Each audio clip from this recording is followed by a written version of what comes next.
अग्निपथ योजना का अनावश्यक विरोध। सेना के तीनों अंगों के प्रमुखों की उपस्थिति में रक्षा मंत्री राजनाथ सिंह की ओर से घोषित की गई अग्निपथ योजना के विरोध में सेना में भर्ती होने के आकांक्षी युवाओं की ओर से बिहार, मध्य प्रदेश, राजस्थान, हरियाणा, हिमाचल प्रदेश के साथ अन्य राज्यों में जैसे हिंसा की जा रही है, उसकी जितनी भी निंदा की जाए कम है। इसी हिंसा में ट्रेनों, बसों के अलावा जिस तरह अन्य सरकारी, गैर सरकारी संपत्तियों को बड़े पैमाने पर नुकसान पहुंचाने के साथ पुलिस को भी निशाना बनाया जा रहा है, वह अराजकता के अलावा और कुछ नहीं। आखिर ऐसे युवा सैनिक बनने के पात्र कैसे हो सकते हैं? इन युवाओं के साथ देश की आम जनता और विपक्षी दलों को यह समझना चाहिए कि सेना का आधुनिकीकरण अति आवश्यक हो चुका है, क्योंकि युद्ध के तौर तरीके बदल चुके हैं। अब सैनिकों का तकनीकी रूप से दक्ष होना और उन्हें हर तरह के कौशल से लैस होना अनिवार्य हो गया है। भविष्य के युद्धों में सेनाएं आमने सामने नहीं होंगी, वे तकनीक के जरिए लड़े जाएंगे, जिनमें मिसाइलों, ड्रोन आदि की भूमिका अधिक होगी। भारतीय सेना को युद्ध की नवीनतम तकनीक से भी सभी सज्जित किया जा सकता है। बाद में कम क्वालिटी के तभी सज्जित किया जा सकता है जब सैनिकों की संख्या में कटौती करने और उनके वेतन एवं पेंशन खर्च कम किए जाएंगे। ऐसा करके ही सेनाओं के आधुनिकीकरण के लिए आवश्यक धनराशि का प्रबंध किया जा सकता है।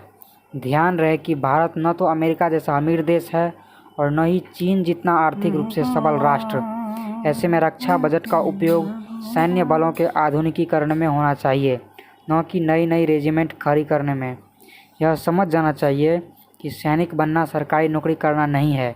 जो युवा सैनिक बनने की आकांक्षा रखते हैं, वे देश की रक्षा के लिए जान की बाजी लगाने को तैयार रहते हैं। यही जज्बा उन्हें एक श्रेष्ठ सैनिक बनाता है।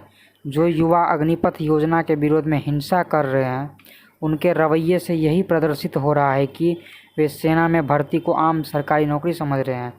अनुशासन और संयम सैनिक का विशेष और प्राथमिक गुण होता है।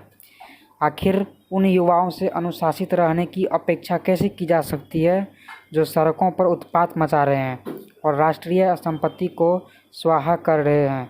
उपद्रवी तत्व सेना में शामिल होने के लायक नहीं। सरकार सभी को नौकरियां नहीं दे सकती और कम से कम सेना में तो उन्हीं को प्राथमिकता देगी जो शौर्य और पराक्रम का परिचय देने को तत्पर हो। उनकी अनदेखी नहीं की जा सकती है कि समाजवादी सोच के तहत सबको सरकारी नौकरियां देने, लोक लुभावन नीतियों पर चलने और आर्थिक नियमों की अनदेखी करने के कैसे बुरे नतीजे होते हैं। श्रीलंका और पाकिस्तान के हालात से सबक सीखने की ज़रूरत है।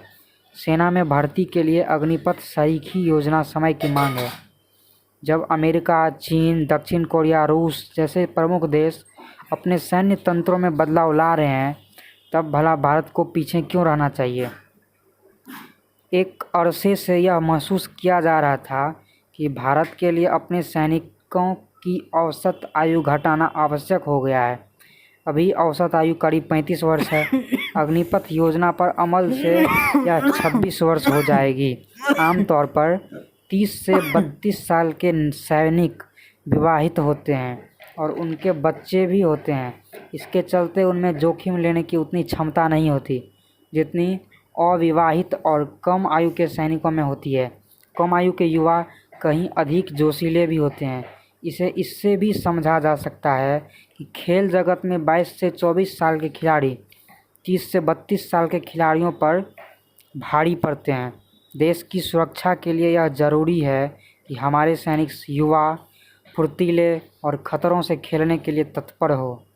आज पाकिस्तान के साथ चीन भारत के लिए एक बड़ी चुनौती बन गया है। वह अपनी सेना के आधुनिकीकरण के लिए तेज़ी से कदम बढ़ा रहा है। भारत को भी ऐसा करना होगा। इसमें अग्निपथ योजना सहायक बनेगी।